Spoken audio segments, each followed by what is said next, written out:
All right, here we go. Welcome back to another CPaaSAA Talks. I'm Kevin Nethercott, one of the founding members of the CPaaS Acceleration Alliance. And today we have one of our newest members, NetNumber, and my good friend Marco LaFrance is joining me today. Welcome, Marco. Thank you, Kevin. Hi, good to be here and good to talk to you again. We Yeah, go way it's back. been a minute. It's been a minute. Now, I think we have to let our audience know or in on our little discussion we've been having for the last, I don't know, 8 years. We've we know that each of us were the first two to ever put CPaaS on our business cards, but there's a little bit of a question of actually who had it first. When I was at Telestax, and let's see, you were in Germany with I got the time I was still with Tintec. Yeah. Tintec. That's right. That's right. Yeah. So yeah, I was thinking as we came into the call, I think I probably added it to my card at least by 2018. I'd like to give myself 17, but I'm not sure that was actually true.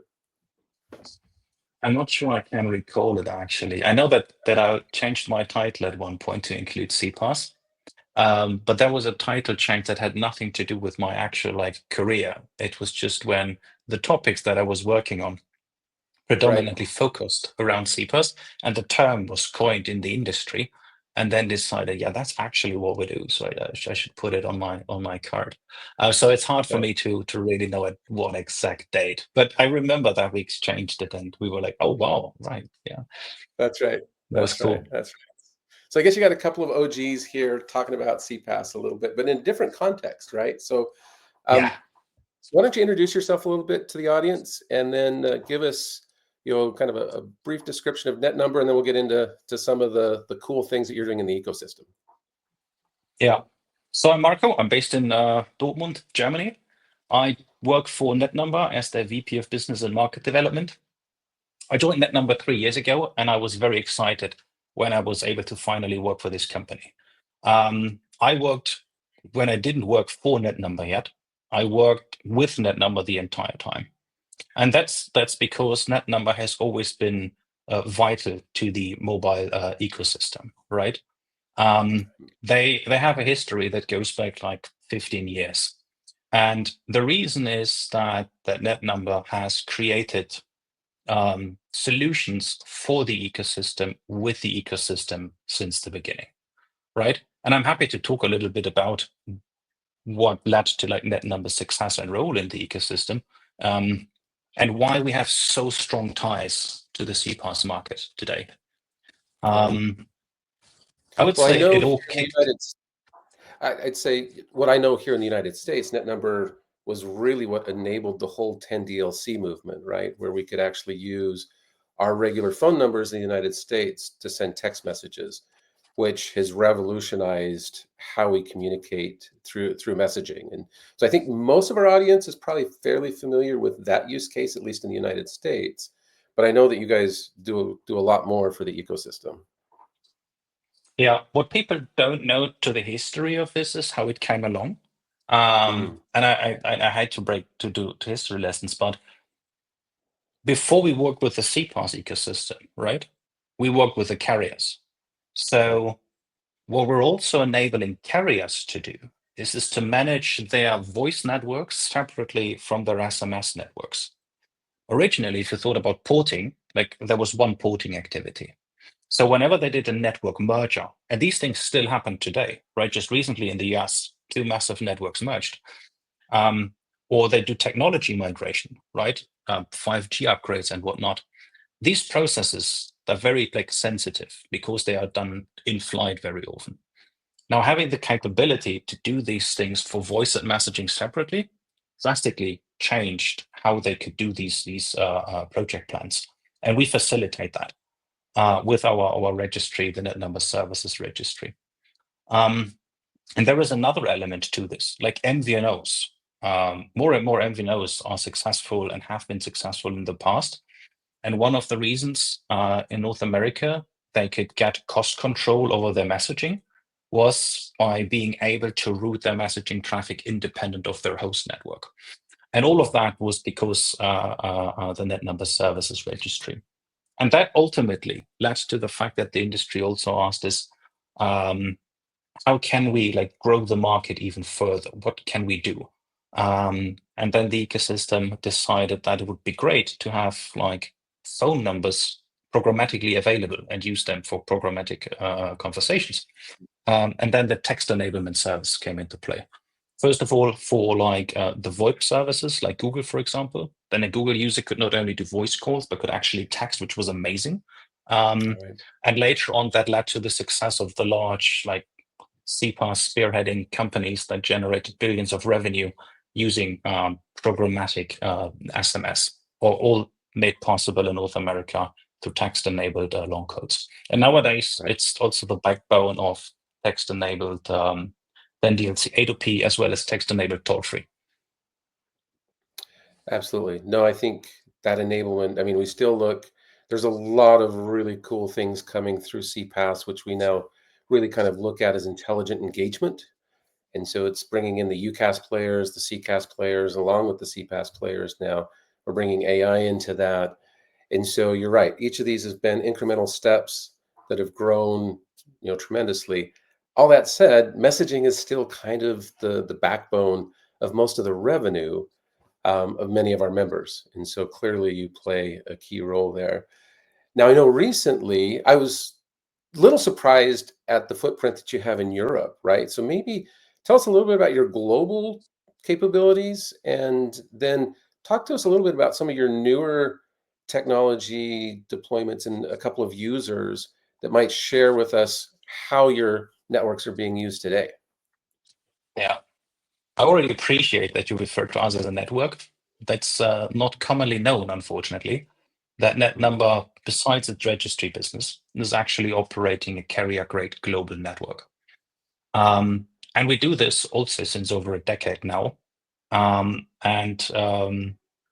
We're basically a number information as a service provider with that global network. And what it means is that we provide data services that help our customers to improve their routing, to improve their billing and rating, to help them with fraud prevention, and to generally streamline their operations and to reduce their cost.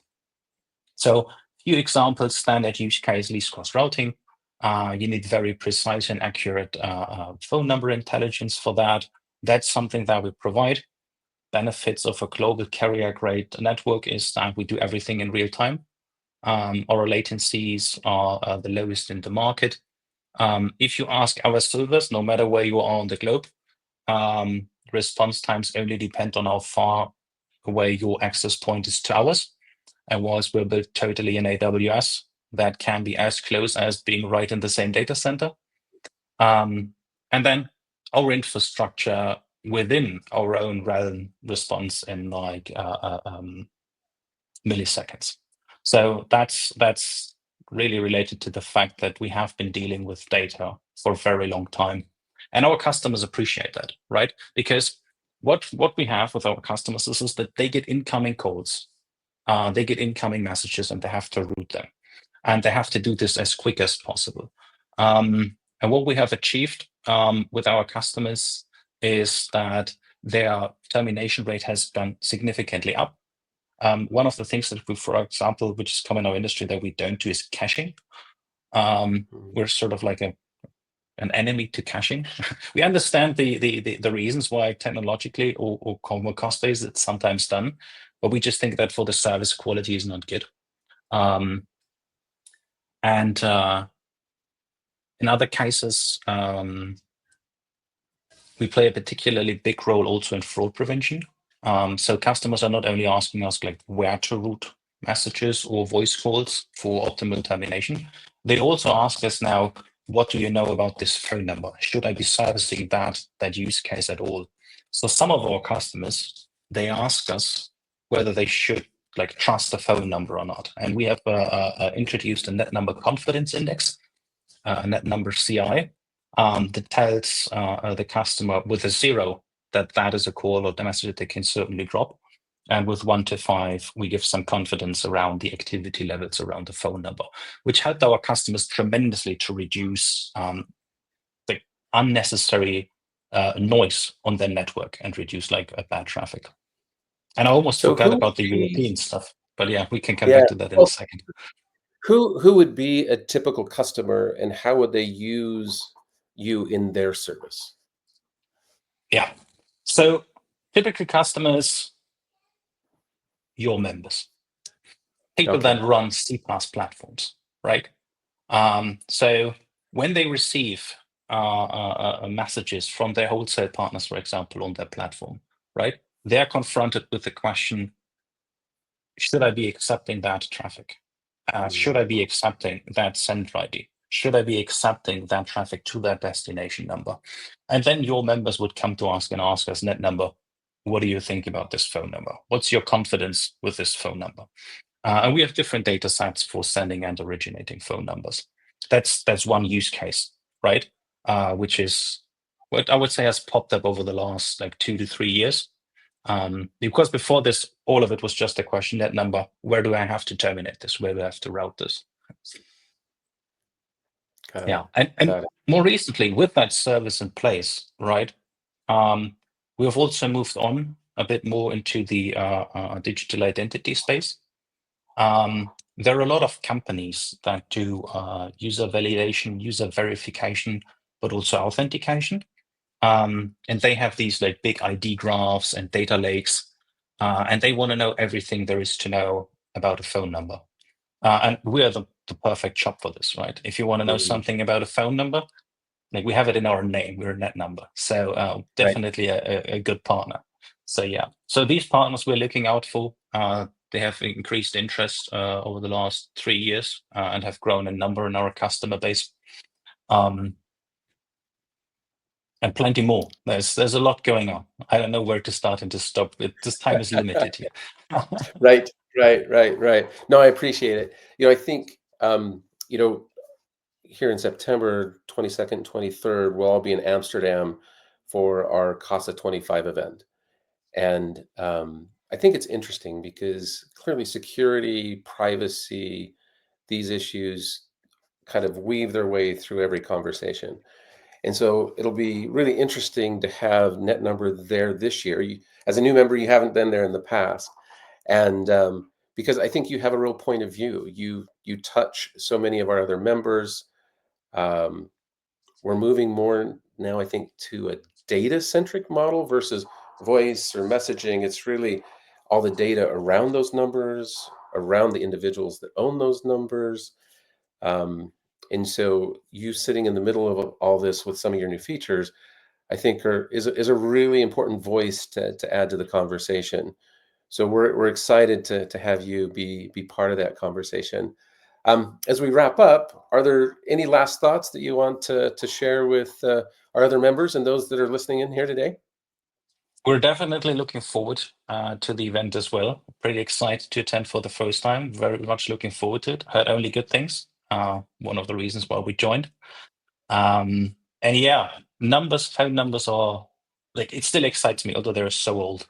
Yeah. Probably one of the reasons is you have to think differently about them now. As you said, like originally they were like routing identifiers, but they're not anymore. Phone numbers identify people, they identify businesses, right? And some of the new services, the new releases that we had this year were also around protecting these identities, right? So businesses can come to us. Some of the banks, for example, came to us and said, these phone numbers we used, and these are business phone numbers. Please make sure that they're not being changed or altered. So we created a service that allowed originally only banks, but now even CPaaS players to come to us and protect their phone numbers by some sort of like a notification system that requires them to authorize any change on these phone numbers, which we're pretty excited about. Yeah, I'm looking forward to see what's the reaction of your community in Amsterdam on this. Right, right.